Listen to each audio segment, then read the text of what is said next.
Dr. Prathapan and the LGS team for allowing me to talk on liver anatomy. This is actually the second of the session on liver anatomy based on the initial lecture I have taken. It is long back. I think the lecture is almost one and a half to 2 months old.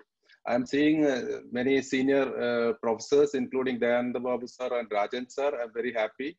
So I will be discussing the approaches of liver, especially with respect to the liver resection. So the basic principles of liver surgery is segment-oriented surgery, and one has to maintain a good functioning liver residue after the completion of liver resection, and it should be having good inflow, good outflow, and good biliary drainage. So to ensure this, we have to have good knowledge of anatomy. We have already discussed most of the liver anatomy in first lecture. So approach to liver is different. When you do hepatectomy for primary liver tumor and metastasis, you are not concerned about the liver parenchyma which is being removed. Whereas when you do hepatectomy for hilar cholangiocarcinoma, where the main aim of liver resection is to effective margin on the duct, technique to margin by serving parenchyma as well. But if you do donor living donor liver transplantation, both the donor surgery in the liver which being kept in the donor as well as the liver is being removed from the other important, because that is going to be implanted in the recipient. So there are some predictors. After your liver resection, we have to be aware of the predictors. When your future liver is 40% do surgery or when there is cirrhosis and when there is or some cases. So in all these situations, we have many methods to identify these the pre-op setting itself. So it is very important to properly assess the patient before you plan liver surgery or liver resection. So when you do a liver resection, the future liver remnant, when you do surgery in a normal patient, it has to be at least 20%. When you do it in cholestatic liver or chemo-associated steatohepatitis, it has to be more than 30%. And if you do in a cirrhotic, it has to be more than 40%.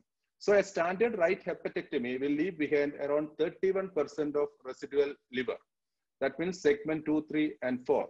If you do extended right hepatectomy, only segment 2 and 3 is left behind, and that will be contributing to only 19%. So that is less than the expected 20%. So if you do left hepatectomy, you are safe. You have a 66% remnant liver, and if you do extended hepatectomy, you have only segment 6 and 7. Still, you are safe because it is around 30%. So there are some methods to improve the future liver remnant, including portal vein embolization and other resection techniques and modification, which I am not going to into the detail. But one word about portal vein embolization, we have to consider portal vein embolization to induce hypertrophy in the residual liver. When you do resection in a normal liver and expected liver remnant less than 20%, or when you do surgery in a patient with chemotherapy, this is a situation you get in patient with colorectal liver metastasis, and it has to be more than 30%. And if the expected volume is less than 30%, you have to do portal vein embolization. And in cirrhotic patient, when it is less than 40%, you have to consider portal vein embolization. Even in cirrhotic patient, we can ensure some amount of hypertrophy of the liver. So what is the significance of portal vein embolization? It induces hypertrophy in the liver, which is going to be remaining in the patient, and it can demonstrate significant hypertrophy even in patients with cirrhosis. And in patients with liver metastasis or HCC, if you combine arterial chemoembolization followed by portal embolization, what is known as the sequential technique, they have more liver hypertrophy than the standard portal embolization technique. But if the patient embolization, that means it is a dynamic test, and it shows the low capacity of liver to regenerate. Those patients cannot be taken for any form of major resection, and they are all going to develop post-op liver failure.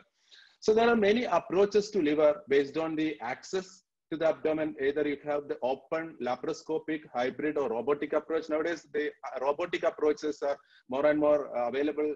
Even in Kerala, there are many centers doing laparoscopic donor hepatectomy and robotic.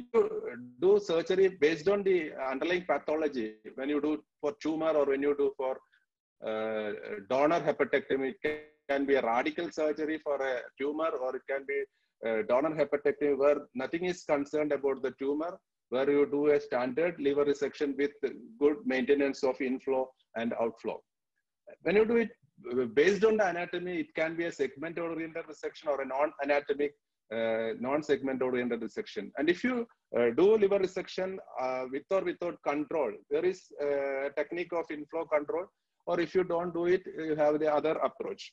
And if you have different approaches to parenchymal transection, you have different techniques described. So what is the rationale for segment-based liver resection? When you see the anatomy of liver, the anatomical boundaries of individual liver segments are relatively avascular, which is not crossed by the large portal pedicles. And when you do surgery based on the segment orientation, it avoids leaving behind of devitalized parenchyma because the vascular pedicles are not ligated. And it avoids the risk of infection and biliary fistula. And by proper pre-op planning, one can guarantee adequate resection margin. That is the situation in some of the patients with cirrhosis, where there is a large tumor. When you do surgery, you may have to remove the large amount of parenchyma if you don't know the tumor margin, and patient may go in for post-op liver failure. So you can preserve maximum non-tumorous parenchyma if you go by the what is called the anatomic resection or the segment-oriented resection. In patient with HCC, it has got a good oncologic rationale because the HCC grows in a set pattern where the tumor usually starts in a segment of liver, then it infiltrates the vessels and forms satellite nodules, and it is confined to the same segment. If you remove the entire segment, there is less chance of recurrence in early HCC. But there is no clear difference in outcome between the two techniques if you do surgery for a metastatic tumors. And non-anatomic resections are preferred when the tumor is situated at the border of several segments, where if you do an anatomical resection, you may have to compromise many liver segments, especially a tumor in the middle of the liver. Sometimes you may have to do non-anatomic resection. And when the tumor is very small and situated peripherally in the liver, especially in a cirrhotic patient, a non-anatomic resection is preferred. Either an arch-shaped or a box-shaped resection is the one which is usually done. But the risk is when you do a resection in the middle of the liver and when you do a non-anatomic resection, in the deeper plane, you may compromise the margins. So the segment-based resection is facilitated by the currently available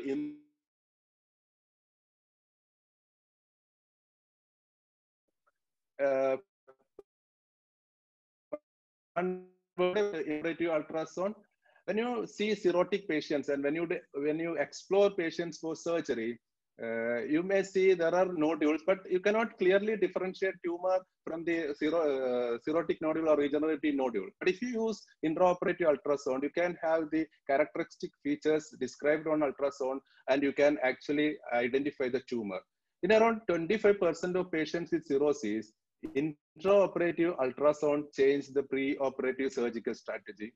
And if you use intraoperative ultrasound routinely, you can significantly decrease the rate of positive margin resection.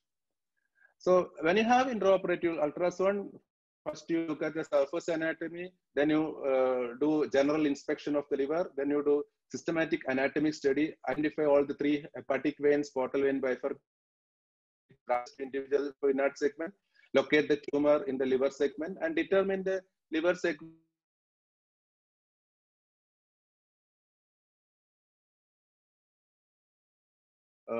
learn or plan liver resection. I have already described or discussed the segmental anatomy in detail in the last lecture, but I will just briefly go through the segment-oriented resection. The liver is divided into right and left liver by a plane known as the Rex Candy line or the main portal fissura. And it runs from the middle of the GB fossa to the left of IVC. And it makes an angle of 75 degrees towards the left. And middle hepatic vein is almost always seen inside this main portal fissura, either wholly or partly. The right fissure is actually divides the right lobe into the right anterior and posterior sector. It contains the right hepatic vein, and there is no surface marking for the right fissure. So you have to identify the right fissure by either your intraparenchymal technique or by use of the intraoperative ultrasound. So the left fissure, if you do liver resection on the left side, there is some change happening in the segmental nomenclature, because when Koiner described the segment, he actually described left medial section, including the segment 2, segment 3, and 4. And segment 2 is a left lateral section. But it has been changed by the Brisbane terminology, where they use the umbilical fissure, where it contains the portal vein instead of the hepatic vein as the margin between the lateral section and the medial section. So in the left fissure is actually situated in the left lobe of liver. It is a point between the dorsal 1/3 and ventral 2/3 of the left margin of the liver. And it is between the segment 2 and 3, and it continues with the fissure for ligamentum venosum, and it contains the left hepatic vein. Actually, in the umbilical fissure, it contains the umbilical fissure vein.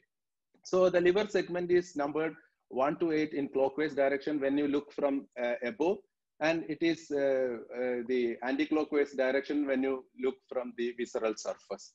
So the segment 3 is actually above, and segment 2 is below when you look from the visceral surface. So the CT scan is taken with some reference point to clearly identify the segmental distribution of the tumor. The first reference point is at the confluence of hepatic vein, where you have the segment 2 and 4 on the left side and segment 8 and 7 on the right side. If you take the left portal vein as the reference point, you will have the segment 4A bar B and segment 2 bar 3 described on the left side, and segment 8 and 7 again on the right side, because the right portal vein is at a lower level compared to the left portal vein. So if you take the right portal vein as the reference point, you will have segment 8 or 5 or segment 6 or 7 on the right side, but segment 4B and 3 on the left side. And the last reference point is at the splenic vein level, where you have the all the segment 3 lower inferior segments on the other side. So this is in nutshell about the segmental anatomy on CT scan, where you know the reference point, the upper reference point is the hepatic vein, middle reference point the left portal vein, the lower reference point is the splenic vein. So the next important thing is the hilar plate. It is the condensation of the Glisson's capsule at the base of segment 4B, which is the lower segment of lower part of segment 4. And where it enters the liver as the Glissonian pedicle into the right or left lobe. So the Glissonian sheath is taking all the hepatic artery, hepatic portal vein, and the biliary radicals into the liver, and it reaches up to the sinusoidal level. So if you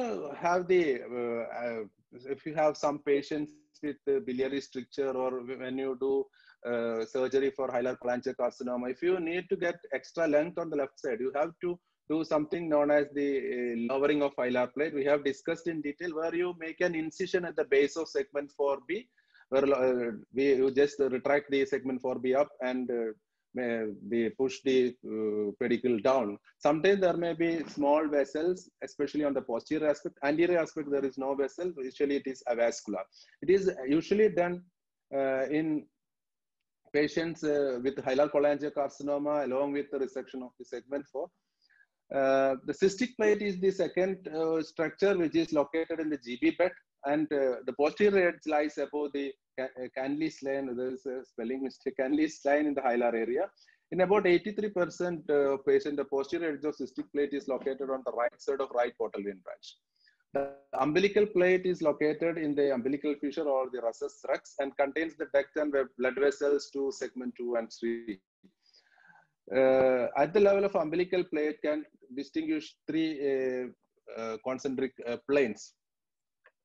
The upper margin of the umbilical plate can be reached by incising the superior border of a round ligament. When you do liver surgery, you have to be aware of anatomic variation. With the hepatic artery, you have so many variations described by Michaels and other authors. So when you do liver resection, when you insure the vessel without knowing its actual supply, this is very important when you do pancreatic surgeries, Whipple surgery, where you dissect the hilum without knowing the arteries. But in the liver surgery, the hepatic artery variation is not much important, except in patients who are undergoing donor hepatectomies. The portal vein variations are very less because the portal vein is developed very early compared to other structures.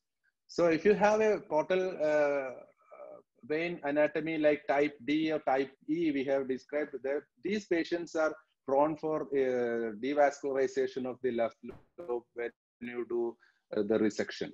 The biliary variations is very common. The normal anatomy, which is seen only in 57%. This is a classical Jorso crook, which is a common thing in liver anatomy, where the right posterior sector duct curves around the portal vein branch to the anterior sector. So when you do anterior sector dissection, anterior sector pedicle ligation, you may insure this bile duct. There is some other classification for the aberrant right posterior sector duct, which is discussed in last lecture. And the intrahepatic biliary anatomy, there will be many variations. Variations are mainly seen in segment 4, segment 8, and segment 7 bile duct. So the next important thing is the Glissonian sheath. I already mentioned the Glissonian sheath is actually the sheath which encircles the hepatic artery, portal vein, and bile duct, where the portal vein is loosely adherent, but hepatic artery and bile duct are closely adherent.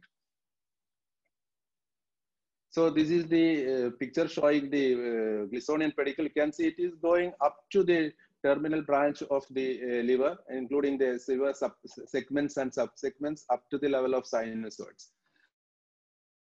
So it's a connective tissue surrounding the hilar structures, and it encloses the portal vein, hepatic artery, and bile duct. And all variations which happens in the bile duct or the artery or segmental pedicle happens within the sheath. So if you follow the Glisson sheath without opening the sheath, the chances of injuring the variant anatomy is less. The next important structure is hepatic vein. I have discussed about hepatic vein in detail. This image I have shown to discuss the technique of parenchyma dissection, especially the hanging manner and anterior approach. So the hepatic veins can basically divide into 3 groups: the superior, middle, and inferior group. The superior group contains the right hepatic vein, middle hepatic vein, and left hepatic vein. The middle group contains the right middle hepatic vein, supplying the segment 7, and superior hepatic vein of the caudate. The inferior group contains the caudate veins and the right inferior hepatic veins.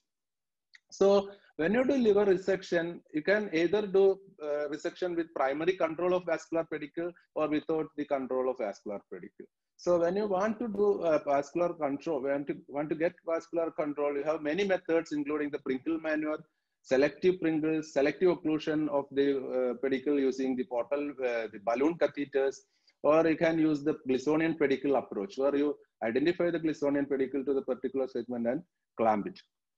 So this is a very important paper published by Hogarth. This is actually done in patients with liver trauma, especially in the war victims, where he identified the pedicle, the liver pedicle at the hepatoduodenal ligament, and clamping of the hepatoduodenal ligament actually improved or decreased the blood loss during liver resection, especially in liver trauma. It controlled the bleeding of patients with liver trauma. So the Pringle maneuver is used by most of the surgeons when you have difficult situations, expecting bleeding during parenchymal transection and all. So The tolerance to inflow occlusion depends upon the nature of the liver. If the liver is normal, a continuous inflow occlusion of up to 60 minutes will be tolerated, but cirrhotic liver cannot tolerate more than 30 minutes.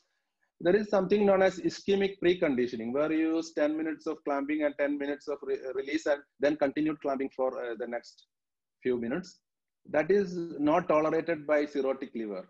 And intermittent clamping, you can have up to more than 90 minutes for a normal liver, but up to 60 minutes for. So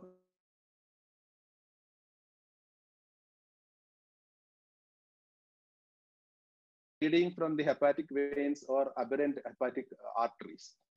So the inflow occlusion has the decreasing the CVP, because if you don't decrease the CVP, it will be backflow from the liver, because there is decreased pressure in the sinusoid. So the hepatic veins actually produce more bleeding. So any inflow occlusion has to be combined with the decreased central venous pressure.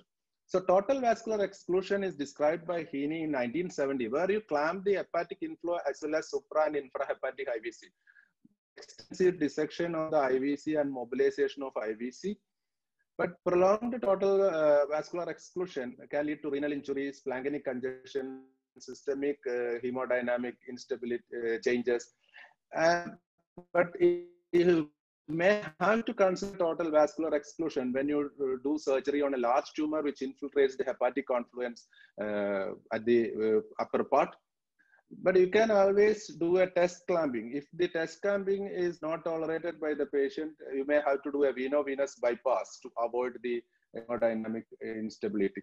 There are different types of total vascular exclusion. The first one is the standard technique, where you block the inflow and the IVC above and below the liver.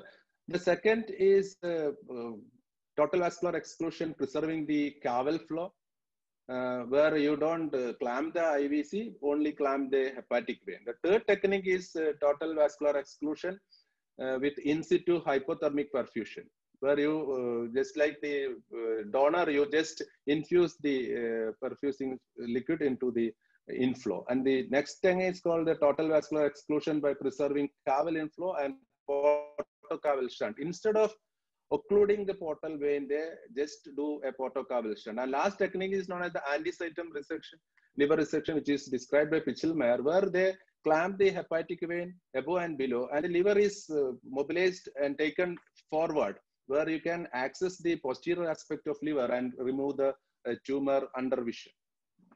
So when you do liver resection, the vessel control in liver surgery can be either the intrafascial approach or extrafascial approach. I will discuss in detail.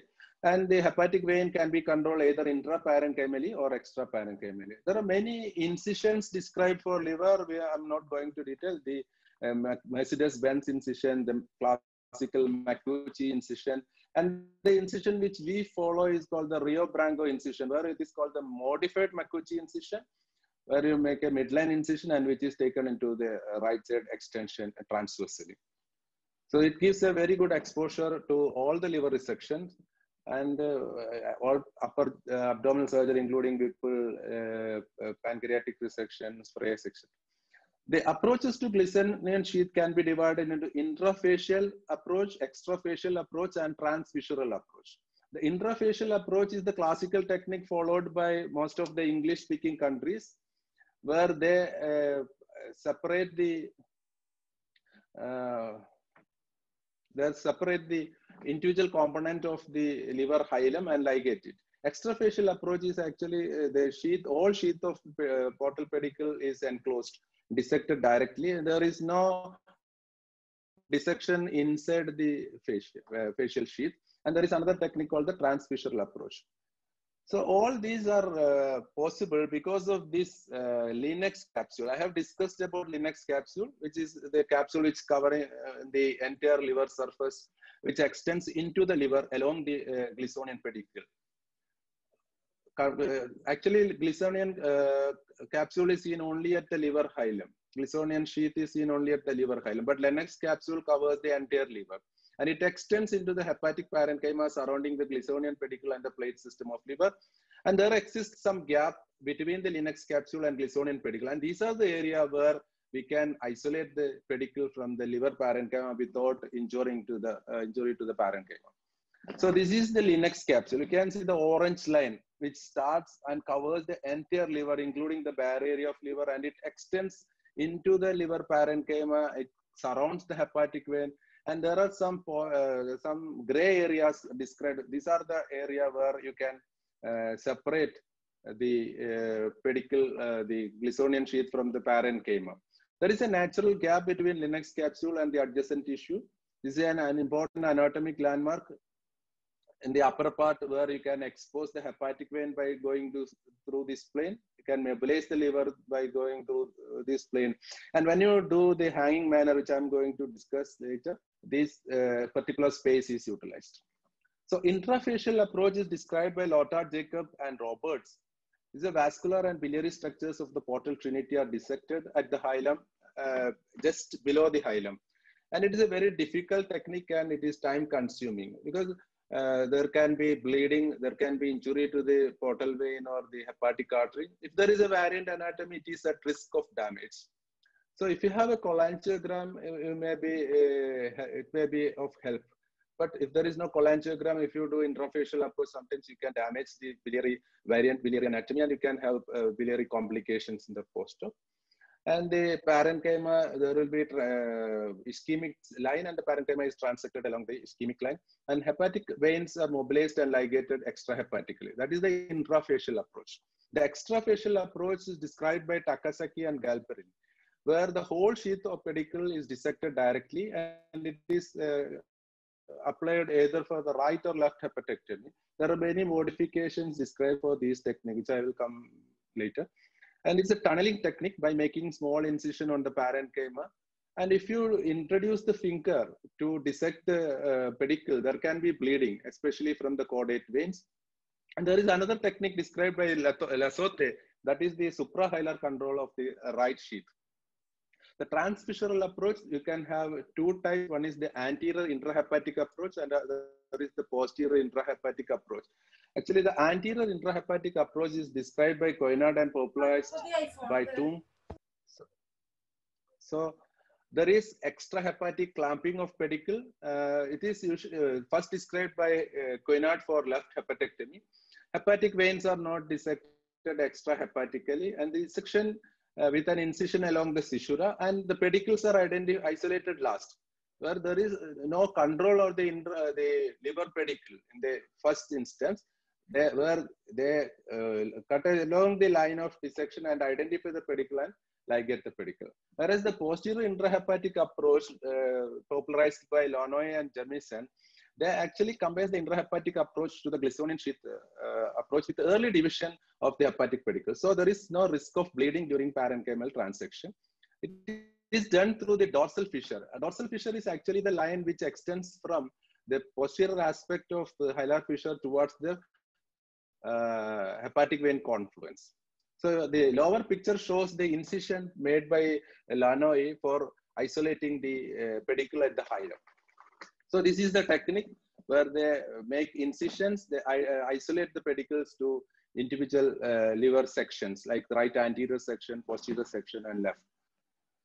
So these techniques are modified by Machado. Actually, Machado gave color to the Glissonian pedicle approach worldwide, and he introduced his own technique of identifying the pedicles.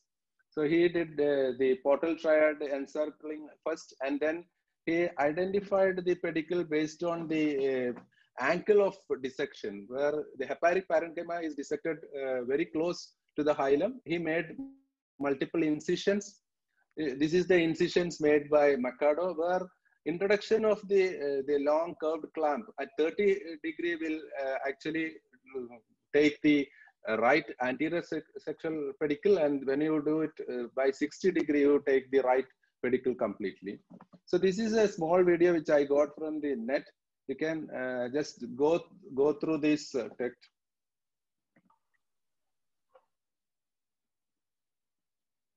This is a technique of dissection where you ligate the small vessels in the hilum so that when you do it for cirrhotic patients, it is very important to avoid bleeding, because there can be some collaterals in the area and you can have very messy surgery.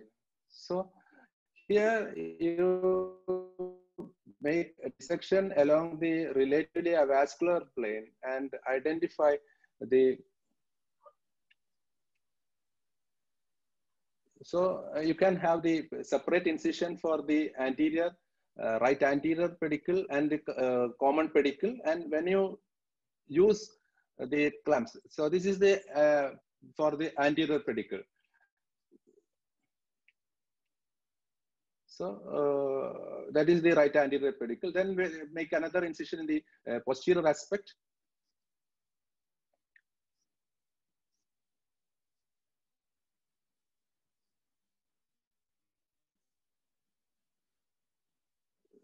So if you use the clamp through the incision, which is the 60-degree angle, you will actually take the main pedicle to the right side.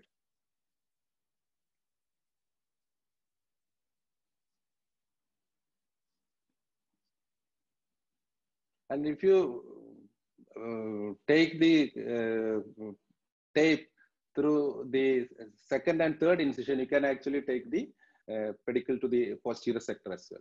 So you can have the Glisonian pedicle approach even for subsegmentectomy, but in subsegmentectomy, you have to make Pringle maneuver first. You have to transect the margin of liver, margin of the segment, identify the pedicle and ligate the pedicle. So the Glisonian pedicle approach is a very safe and a vascular technique for doing liver resection.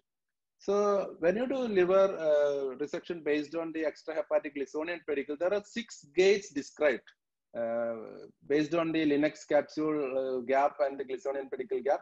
So the gate 1 is actually the caudal end of Arandius plate. Gate 2 is the junction between round ligament, the ligament teres and the umbilical plate. Gate 3 is the right edge of Glisonian pedicle root at the umbilical. Gate 4 is the left edge of posterior extremity of cystic plate.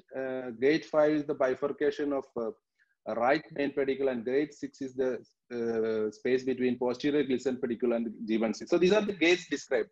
You can see the gate on the left side, 1, 2, 3, and 4. They have described on the left side up to gate 3, where these are the area where the Glisson pedicle is loosely attached to the liver parenchyma, where you can easily dissect it. So this the same thing is applied in the laparoscopic liver resection by Machado, where he described the individual points for dissecting the pedicle to individual segments. So this is the intraoperative picture of the laparoscopic liver resection, where you can see point A, B, and C. When you take tape through point A and B, you can have the anterior pedicle on the right side. When you take between B and C, the posterior pedicle, and when it is between A and C, the right pedicle. Like that, you can actually identify and clamp all the pedicles to the subsequent liver segment, and you can do liver resection. So this is the description of Glisonian pedicle approach by laparoscopic technique. You know the individual pedicle based on the surface marking. So it is very easy to do liver resection, because Glisonian pedicle approach actually improved the technique of laparoscopic as well as the open liver resections.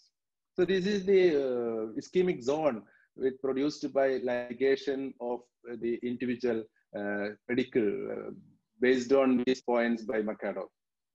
So this is another video, which is a lap donor hepatectomy video based on the Glisonian pedicle approach. You can go through these videos. It's not done by me anyway. This is by Japan.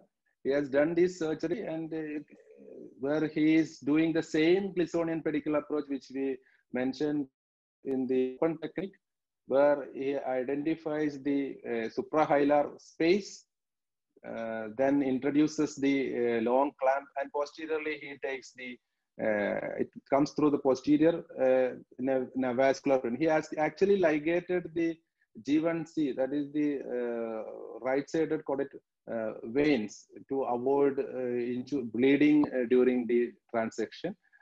Then the pedicle is taken.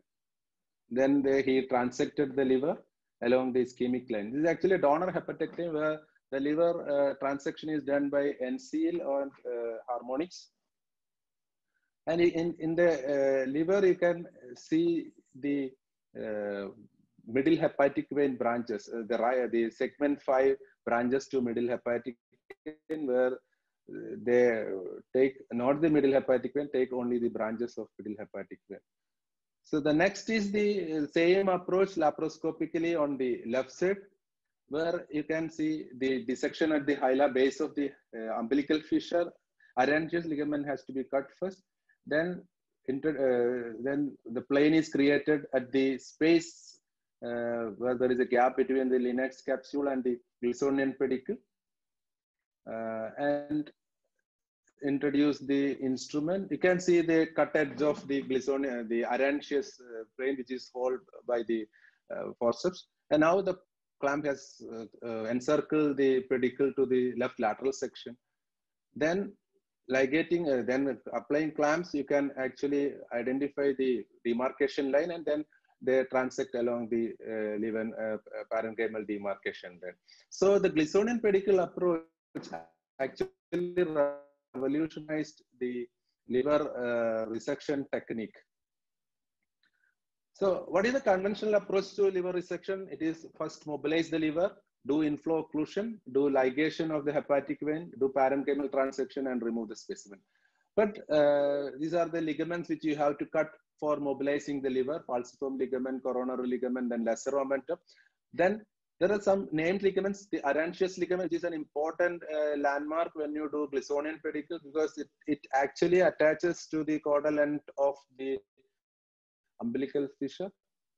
Where if you ligate or excise it, you can get an extra length for the venous confluence. So the Makuuchi's ligament is another important structure when you do liver resection, because in 50% of patients, this ligament actually contains a hepatic parenchyma, and you have to do some sort of vascular control, either staplers or ligature, before you divide this ligament. Otherwise, there can be bleeding.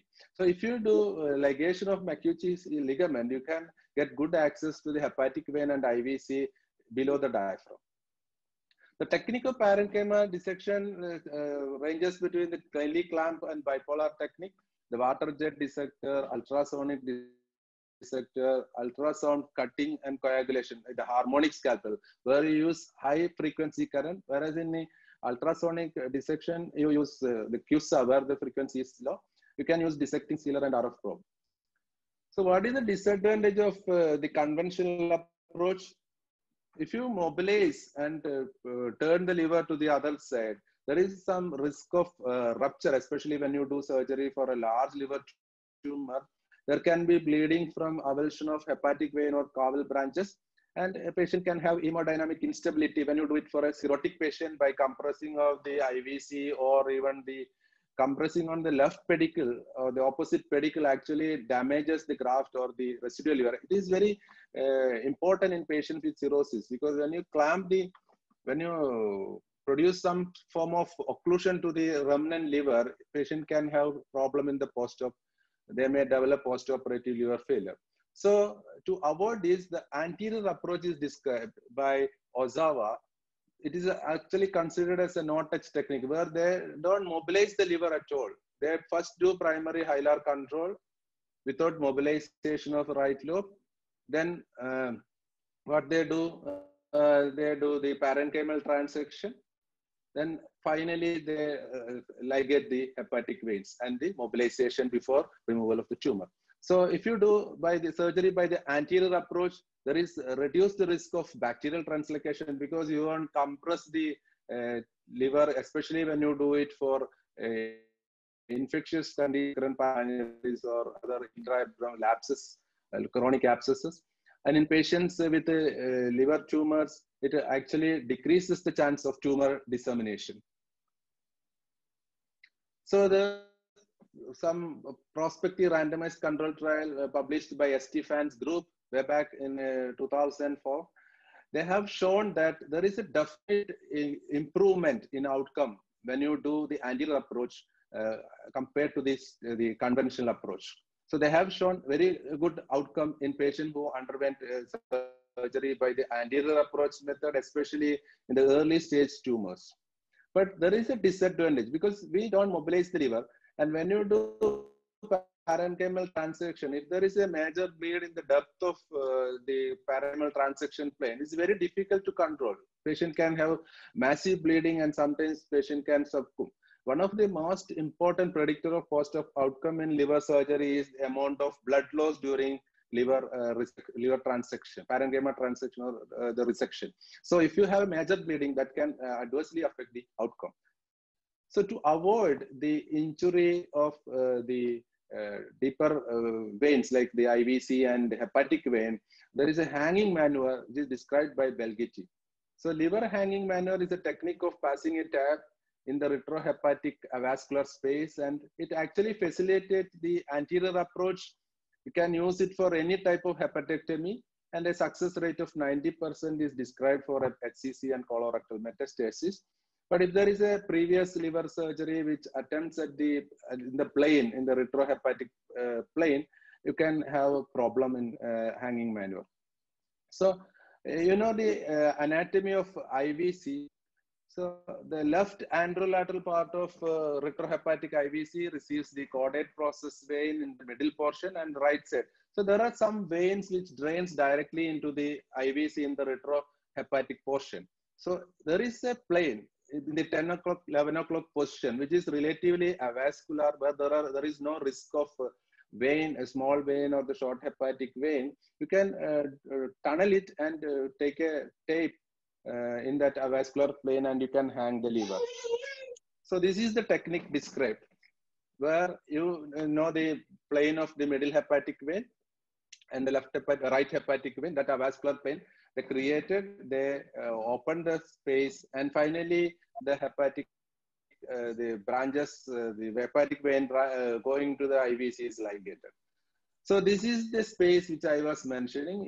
In the pre-op CT imaging, you can have the asterisk actually shows the space which is used for hanging maneuver. So if there is no space, you cannot consider it for a hanging maneuver. So this is the technique where they introduced originally they introduced the tape, but they have changed to nasogastric tube. And most of the transplant surgeons use this hanging maneuver routinely. So the technique is to make a tunnel in the avascular plane, the retrohepatic area between the IVC and the liver. This is actually requiring more technically more demanding, because if you are not in the correct vein, you can actually damage the IVC or the short hepatic vein and you can have bleeding. So the advantage of liver hanging maneuver, it makes anterior approach very easy and safe, and it helps to maintain good orientation in parenchymal transection. Because if there is a distorted liver anatomy, in the deeper plane, you may go in wrong plane and you may damage the hepatic vein. So if you have actually made the hanging in the initial aspect, you can actually transect the parenchyma without much risk to the deeper structures. So the disadvantage of hanging maneuver is it's having a long, has a learning curve. Most of the surgeons are not using this technique for liver hanging. They are using the modified technique. And it is not possible if there is obliteration of the space in the retrohepatic area. And it's a blind procedure, and it can produce bleeding either from the short hepatic vein, or if the clamp is misdirected. If the clamp is not going in the 10 o'clock, 11 o'clock position, it can actually damage the IVC and produce bleeding. So the technical evolutions in liver hanging maneuver, there is a guided dissection technique introduced by Kokudo, where he used intraoperative ultrasound or endoscope or laparoscopic guidance for introducing the tape. May use a bimanner or bifinger dissection technique. Instead of using the instrument, use the fingers for dissecting the plane. And there is an up to down technique. It's in an oblique axis from above down. In the classical technique, we take it from below up. There is, they changed into nasogastric tube instead of the tape. And they started ligating either the caudate vein or started resecting the caudate process itself to avoid bleeding.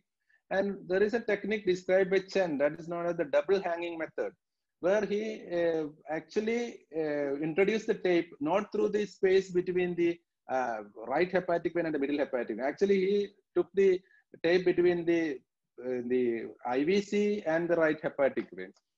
So it is relatively easy, and what he described is it is the true avascular plane. So what he did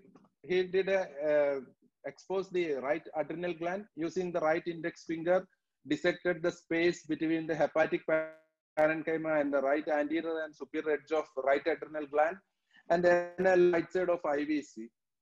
So opened the coronary ligament in the upper part, made that channel, and then he introduced two tape, one towards the right and one towards the left. And the parenchyma transection is done between these two tabs. So the tunnel goes through the true avascular space and is very simple and safe according to Chen, and it avoids blind dissection of the space between right hepatic vein and middle hepatic vein. So you can actually do this technique when you plan to remove the entire caudate lobe intact. If you want to keep the caudate lobe intact, if you use the double hanging maneuver, it is very useful. Success rate is around 100%. And it is one of the techniques used in laparoscopic and robotic surgeries. So the next is the laparoscopic transection technique described by the Machado. He has actually described three parts on the parenchyma transection: the anterior, middle, and posterior. So if you know the anterior part, there are not much vessels. You can actually transect the parenchyma using the harmonic or even the coagulation devices. But it is you can have the main portal pedicles. The middle of the parenchymal transection plane, you can have the main portal vein pedicle, the root of right hepatic vein, and considerable branches of middle hepatic vein. So the middle plane is very critical when you do the transection. The anterior plane you can actually ligate, and the posterior plane contains the short hepatic veins, which is also very important. You may have to use staplers for transecting that area. So this is the three areas described by Machado, where you use staplers for the middle and the posterior. Anterior part, you don't worry about any bleeders. So next is the caudate lobe. The approach of caudate lobe, it's a very difficult segment of liver to be resected because it is located in a critical area, what is known as the area between three porta hepatis. The first porta is the hepatic hilum. Second porta is the confluence of main hepatic vein. Third porta is the segment of retrohepatic IVC with a series of short hepatic veins. So this is a very critical location, and it is very difficult to remove caudate lobe alone. Usually caudate lobe is removed as a part of either right or left hepatectomy. If it is as part of left hepatectomy, it's easy. As a segment alone, it is difficult. So there are different approaches. One is the left-sided approach, which is possible when you have a very small tumor, either of the caudate lobe, or when you plan resection of caudate lobe along with the left lobe. But right-sided approach is very rarely used. There is very little of caudate lobe on the right side. Most of the time we use either the bilateral approach, or rarely if the tumor is large. When the caudate lobe tumor is more than 6 centimeters, it may actually gain venous drainage into the confluence of middle and left hepatic. Otherwise, the caudate veins are all directly going to the IVC. So there is a risk of major bleeding when you do surgery for larger tumors. So there is an approach called the anterior hepatic transection approach for the where you have the splitting of the liver, removal of the caudate lobe, and then suturing of both the lobe together. So if you have the problem of future liver remnant after resection, there are many methods, but this is not in the purview of this lecture. The ALPS technique, where there is associating liver partition and portal vein ligation for stage hepatectomy. RAPID is a combined resection and transplantation technique, where they do liver transplantation first, segment 2-3 transplantation, then do a total hepatectomy little delayed. And there is a technique called RAVAS, where what they do is they do a transplantation of liver based on the splenic artery and vein. This is not done in routinely in our areas. So this is in a nutshell about Alps. What do they have? Two stages. The first stage is to do ligation of the portal vein and splitting of the liver. Either you split completely or you split partly. One is called the total Alps, other is called the partial Alps. But the problem of doing this is that patient can have infectious complications. Sometimes the tumor can disseminate.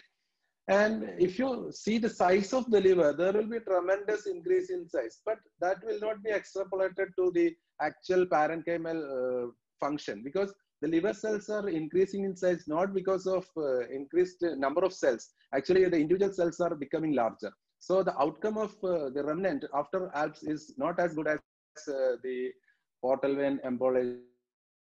This is picture on the left side is the CT picture of two stages of Alps, and the right side is the picture of the second stage of Alps, first and second stage of Alps.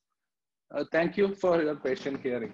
I think this is the area which I wanted to discuss. It's a wonderful lecture, Prathapan, as usual. And, you know, so, I mean, so many new things. I'm sure every single participant has learned something very new, and an exhaustive lecture indeed, and very well illustrated. Now, Saurabh Singla, you have a question to ask? Yes, sir. Sir, good evening, sir. Sir, hello, sir. Sir, excellent lecture, sir. It was worth, like, you can say anything. Sir, it was well presented also. So I have one question, sir. For a biliary anatomy, which classification do you use? Is it Coinard, or do we use a like Huang or a Okabu's or Koi, sir? Which biliary anatomy classification should we follow? No, the transplant surgeons use liver anatomy different, and the GI surgeons in the previous era used the anatomy differently.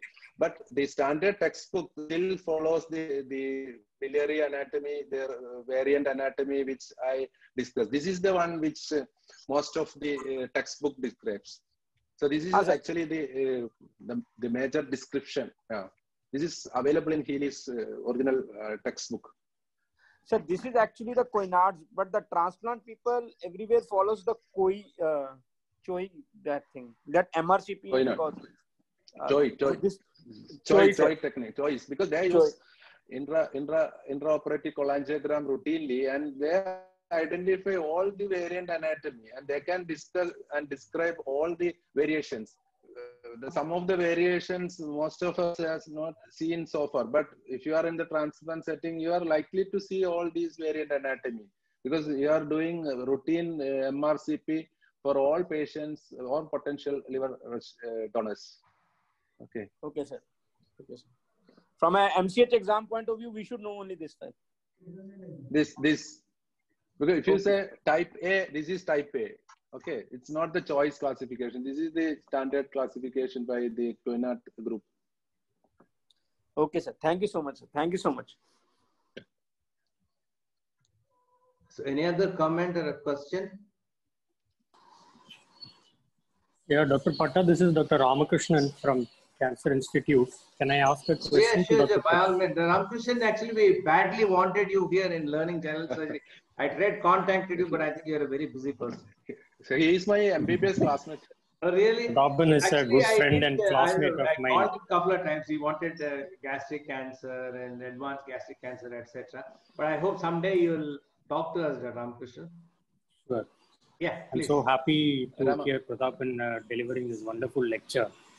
Prathapan, I have one question for you. You were explaining the modified hanging maneuver using the true space, that is by dissecting from the adrenal gland. I didn't quite understand that. Can you just explain that once again? I will show the picture again, then you can get more idea on that.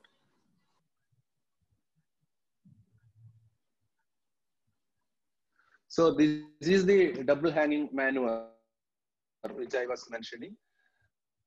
So in Velgetti's technique, what they did, they dissected the plane between the right and middle hepatic vein. Okay. Or middle and left hepatic vein. Okay. I will just discuss. So they have created a plane in the middle between the middle hepatic vein and the right hepatic vein in the hanging maneuver. But the technique described by Cheng, he has done it differently. Actually, what he did, he went through the outside of the IVC.